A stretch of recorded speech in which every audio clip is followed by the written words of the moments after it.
All right, moving on to our phonics work for today. All right, we're in Unit 2, Week 2, and Day 3. All right, and you will need your My Words Study book.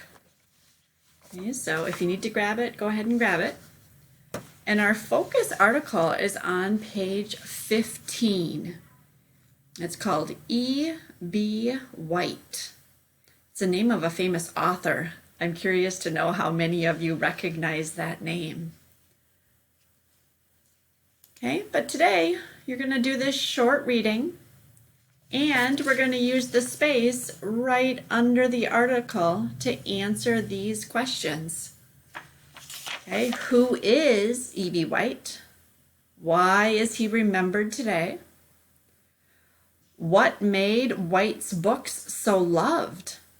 Find evidence in the text to support your answer. Which of White's books have you read? Which is your favorite and why? And what do you think makes a good writer of children's books? All right, so this is a great opportunity to step away from your computer a little bit, read this short story, and you'll answer the questions right underneath.